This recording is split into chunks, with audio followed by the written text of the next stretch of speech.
how many people have seen this movie? How many undercover film footage, how much undercover film footage has Tim taken? In what difficult circumstances? I know that I could not take footage like that and actually sleep another night. And Tim has done Lolita, Slave to Entertainment as well. And so we have the Animal Hero Film Award for Tim, given by Animal Hero Kids and Humane Educators Reaching Out, for Tim and also for Deb Pagell, who is a producer. And so come on up, filmmaker.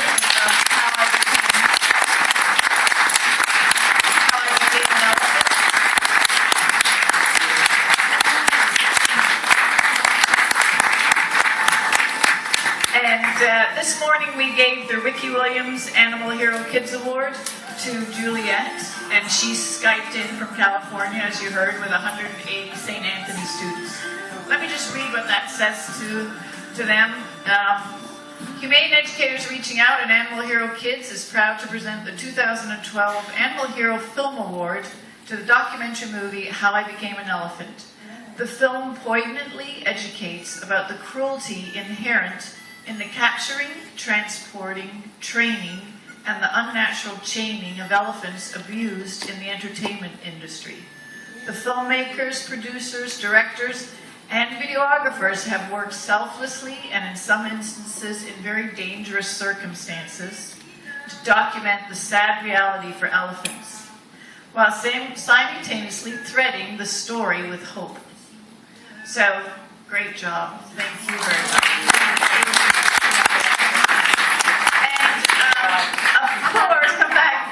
And of course, circuses are the number one thing is not to go to circuses. But we have an Animal Hero kid in the audience. Can you stand up, Dominic? Is he there? Yeah. Dominic? And if you can see him with these bright lights, but Dominic is, his voice, actually, he lent it to banning electroshock rods and bull hooks in the city of Margate. They banned it after hearing Dominic and others speak. So that's thanks to Dominic. What that means, thank you, that no circuses will come to Margate, because without those... And then the city of Miramar just followed suit. They just copied last Friday. So that's thanks to Dominic. So... The Be an Animal Hero DVD has been given out 75 times for free. So, they're playing it again. We're going to watch it again? Dennis, are you up there? Yeah. No. Dennis, cut the film. We've seen it. I think I saw him going out to Starbucks. You would serve. So if you would like to sponsor a DVD, a Be an Animal Hero DVD, or tell me a school that I can go to and do a free presentation, please just come on up to me after. And now we're going to do the Q&A for How I Became an Elephant. Take it away, Tim. Thank you, Susan. Thank you, Susan. I have known this woman for like ever. When did we start filming together? I don't remember. I don't even know. It's like well over a decade ago. Hey, Dominic? Sorry, Dennis? Dennis, can we cut this? Thanks. I haven't been back in Lauderdale in it's been 6 or 7 years. And I just want to say that I'm definitely not the only animal hero here. Susan is amazing. She's been doing stuff for the animals as a humane educator in Lauderdale for a very long time, South Florida for a long time, and she is so dedicated that if you have if any of you are involved in the educational institutions, then you should definitely talk to this woman. She's brilliant with the kids. And speaking of education, there's a couple of my old colleagues and a professor of mine out there, my painting teacher from way back in 1990, right there, Mimi Pagell, who was also an inspiration of mine, whether she knows it or not. And there's a great, wonderful friend of mine right here in the front who's actually filming for us, who works for Sea Shepherd, if you guys are familiar with Whale Wars on Animal Planet. Pedro Monteiro right here, who's filming with my cell phone. I guess we could open this up to questions. I just want to thank you all for coming out. And does anybody have any questions for Deborah? There's one right here in the front. Yeah, I just have to say, I was in Bangkok a few years ago, and then Chiang Mai. I didn't see any elephants in the streets in Bangkok when I was there, but this is like just heart-wrenching. And I did go to a preserve where there were the elephants that were painting, and I rode an elephant through the forest. I had no idea. I mean, I feel guilty now that I rode the elephant, and you know, I had no idea of what they go through. If I had, I certainly wouldn't have participated in that. No, that's worth noting. I've never met anybody that got on an elephant trek or went on an elephant trek and actually wanted to go and do it again. Exactly. Because it's something you're just not aware of until you kind of get on the back of one, and that's why we wanted to show this firsthand experience. It's also worth noting that in Bangkok, since we made this film, they did outlaw street begging elephants in Bangkok and Chiang Mai. But it's still it's positive, obviously. But they've moved it to some of the smaller villages, smaller towns that are still profiting off of elephant street begging. But I want to make a note that it wasn't this film, and it wasn't any kind of a Western influence. It was really the people in Bangkok that do have an affinity for elephants, and they really got sick and tired of seeing these elephants in the streets, and starving and dying, and really working until they're working to death. So finally, the people in Bangkok got together and band together. They outlawed it. Now it's just a matter of kind of moving that into the more rural areas and try and stop it there. But the problem also is where do you send these moose and these elephants to earn a living? You've got people that still need to figure out a way to eke a living, and that's tough. They've grown up with these elephants for decades. Yeah, and I have to say also, when I was there and I saw the elephants painting and playing soccer and everything, they appeared to be happy. I mean, I thought I was how going to say to incredible you, that was. don't feel guilty, because everybody that has ever gone to Thailand or gone to an Asian country where there are elephants, it's the same thing, because they make it seem like it's, the elephants are happy, and you don't realize until you really know what's going on, what's really going on. So don't feel guilty about it. I'm just happy that you came and saw the movie. Yeah, and also I saw the dichotomy of they celebrate elephants and they love elephants, and yet they did that to them. It's just... It's an interesting juxtaposition. And most Thai people don't know what's going on behind the scenes. They don't know, and they do care. And we are making this available to them, and we are showing it in Bangkok, and it is making a little bit of a difference, which is nice. We have another question? Where? Yes? I'm not sponsoring this because I'm an elephant collector.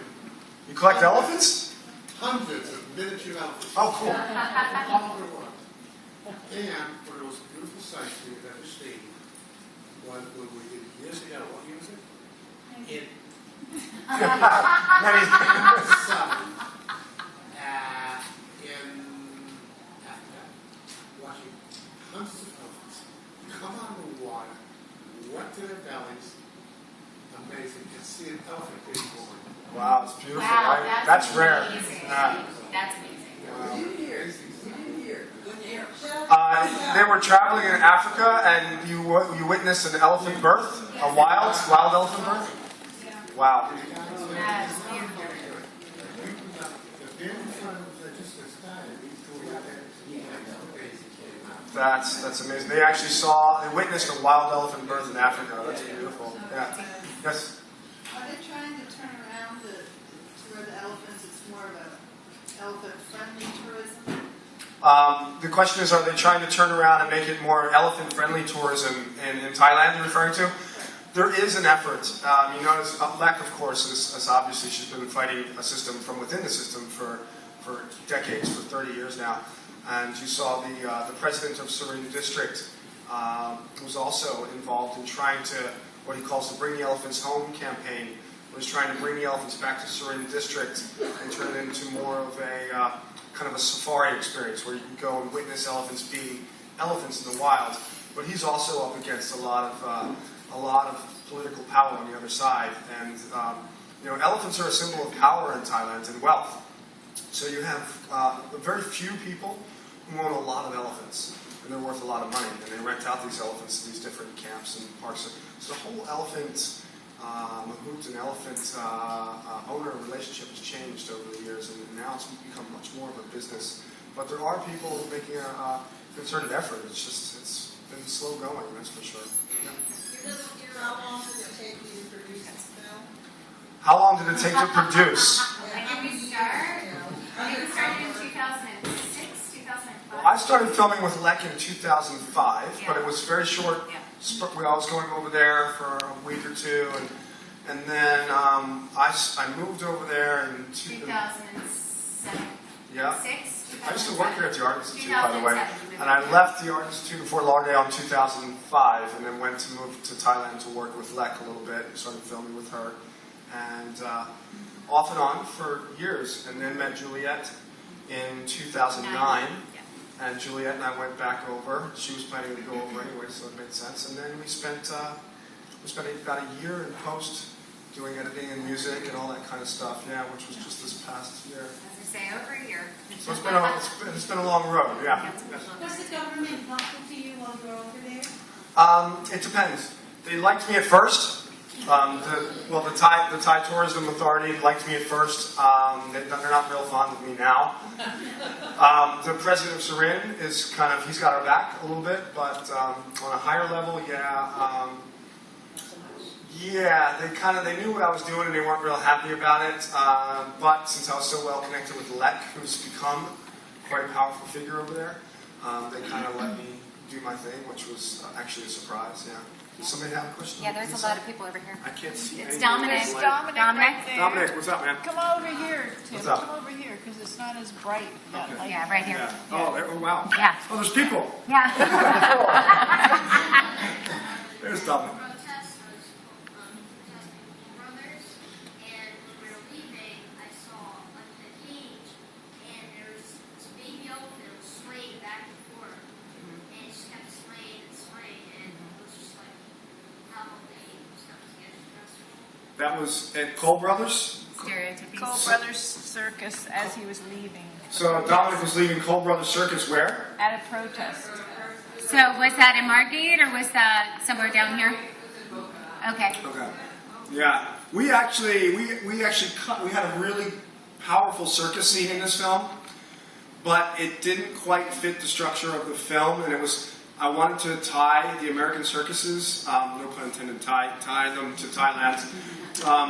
But a lot of the elephants you see in Ringling Brothers and Cole's and these other circuses here, they're all Asian elephants. Almost all of them are Asian elephants. Many of them are captured from Burma, smuggled through Thailand. I've documented this. It's not necessarily in this particular film, but we're still working on those issues. So we have a scene that we cut that we're probably going to release online on the website and on YouTube, which actually draws that connection that you're talking about with these stereotypic elephants in Cole Brothers and Ringling Brothers and other circuses that have actually come from Thailand and Burma. And how we know that actually is if you remember in the film, the part in Burma with the elephants with the stars on their backs. Yeah. There were elephants walking in. Well, that was Ringling Brothers, wasn't it? Well, there are I can't remember the one scene that I'm thinking of. I Yeah, think there's was three Ringling elephants Brothers. in Ringling Brothers that are directly from Burma, yeah. If you see, it's Ringling Brothers and a couple of the other circuses, but the scene I'm thinking of in particular, they all had their stars from Burma. Well, the star is, that means they're a government logging elephant, a Burmese government logging elephant. They're all branded like that because the Burmese government actually doesn't want them leaving the country because they use them for logging. So they brand them, but they still manage to smuggle them into Thailand and get them into the United States and Canada and Australia and these other places for the circuses. Any other questions? Yes. It's almost like a catch-22 because the culture out in Thailand, everybody's out there to make a living. Right. And over decades, they've seen their family members doing what they're doing now with the elephant. It's a very, very tough road that you have to try to crack down. It's going to be a long process. It is. It's slow and it's long, and we have seen progress. We have seen some of these trekking camps are starting to see that there is some. Unfortunately, they see that there's profit in what LEC is doing in this, providing a more eco-friendly elephant experience or a more animal-friendly elephant experience. But it is a long and slow road, and it's a battle. Like she was born into the trekking industry. Her sister and brother-in-law own a trekking camp. I mean, we didn't really get into that in the film, but they own a trekking. In fact, I'll tell you this right now. The trekking camp where Juliet went on that elephant trek, that camp is owned by Lec's brother-in-law, and they're not friends. Let me tell you. So there's a lot of politics there. There's a lot of family politics there that go back generations. There are still some very rare, beautiful mahout elephant relationships. I did meet a guy that was 45 years old, and his elephant was 45 years old. They grew up together. They spent their lives together, working in the industry together. And about in 2009 or 2010, he took his elephant back to the native habitat where he actually captured her, and they released this elephant back with their native herd, 6 other elephants. This was, I think it was 2010, I think. I'm not But so there are still these very rare, beautiful relationships, but they are, like I said, they are becoming rare because now elephants are such a big business in Thailand. They're It's such a huge like commodity. mafia controlled. I mean, it's really powerful Yes, stuff. ma'am. So are there, when you say that there are those rare relationships, are there mahouts that train the elephants without the pick, without the abuse, and Yes. without the violence? Yes, there are. Occasionally. Yes, and actually in Lex Park, whenever she brings in an elephant, she almost always tries to bring in that mahout with the elephant and retrain the mahout and retrain a whole culture, a whole population. So in her park, they do training, positive reward training, and they only train the elephants to, say, present their leg to a vet and things like that, so they can have their feet checked and things. They don't do any kind of circus shows or anything like that. But she's proved. I have video of this too that we'll also put on our website eventually once we compile it all together. That they can train elephants through positive reward rather than fear, which is what they do with the hooks. So unfortunately, Lek is probably the only one right now in Thailand doing that. We're hoping that the trend, starts to spread and grow, and that's her objective as well. Yes. Up in the middle. Hey. Just want to know, what's the story with zoos? I mean, we go to the zoo and it looks like they're taking care of like gods. I mean, are they all abused at going to a zoo, or they grow up in zoos? I'll have to say, zoos, there's a gray area in zoos. I know I'm not fond of zoos, but I also grew up going to zoos, drawing elephants and drawing, the animals in the zoos. So I did kind of learn a respect for animals in zoos, but I always also grew up thinking there was something really strange and disturbing about I would always draw pictures of them and try not draw the bars and the cages and things like that. And it just didn't make sense to me as a kid. But there are some zoos doing good things. Again, I'm not real fond of them. Most of the elephants that wind up in zoos, they've been horribly abused before they got there. You don't necessarily see that anymore. What are the alternatives for them? There's not a lot. There's a few sanctuaries in America and very few around the world. I'm going to also defer this to Susan in a minute because I can tell she's got something to say. Yes. I can already feel your energy. But I like I said, for instance, I'm no lover of zoos, and of course the AZA, the underground animal trade in America, which is very, very large. A lot of zoos sell their surplus animals or their liability animals, the older animals that are no longer making them a profit. They sell them to brokers who sell them off to canned hunts in Texas and Florida and things like that, where they actually, people pay to hunt them in a cage, basically, a tame animal. But there are some zoos that put money into good places. The San Diego Zoo financed the Red Panda project in Nepal, which actually is preserving red panda habitat in Nepal. And a very good friend of ours.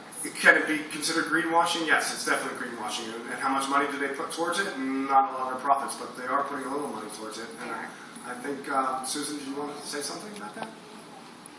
And the San Diego Zoo actually abused an elephant to death, beat an elephant There to you death. It was about 15 years ago, where the handler tied the elephant and just basically beat the elephant to death. I'm not saying that all zoos are going to beat the animals to death, obviously, but imagine if you were never able to leave this room again. But you'd be okay. We'd give you food, and we could make money off people coming to look at you. Is that right? Check out Zoo Check, it's called. And Zoo Check has lots of good information about how very little zoos do to help promote endangered species preservation. Very, very small amount compared to how much money they actually make. So check out Zoo Check. They're online, of course. Thank you. Anybody else? Anyone else? I would just like to say, I think it's so amazing that you put all that time and effort, especially living there, and I just couldn't imagine going through that. And I feel horrible to even be a human being, because the abuse that I just cannot fathom it. And how you do it without really hating, or not hating, I shouldn't say, but disliking the human race. How do you deal with that? With great difficulty. I really don't have a better answer for that. It's a depressing thing. Yeah, I mean, hate is a really strong word, I know. but hate really, you can't have hate without love, right? Yep. Like, you have to love something to be able to hate something else, that, if that makes any sense to you. Yeah. It's my love for animals and wildlife and nature that makes me hate the things we do to them. So as much as I hate using the word hate, because it is such a powerful, strong word, it's difficult. And I just, a lot of times I just try and I turn it off, and I get out there, and I had to make friends with a lot of these guys, spend a lot of time in the jungle with them, and then just kind of on my own time breathe and remember that I'm doing this for the greater good, and hopefully going to get it out to the public and make a difference. Thank you. Hey, everybody. We would love to have everyone, but we have another movie coming in here at 8 o'clock. We're going to be outside having a few cocktails, and would love it if you would all join us. And we will talk to you as long as you would like. Thank you so much for coming. Thank you so much. I'm going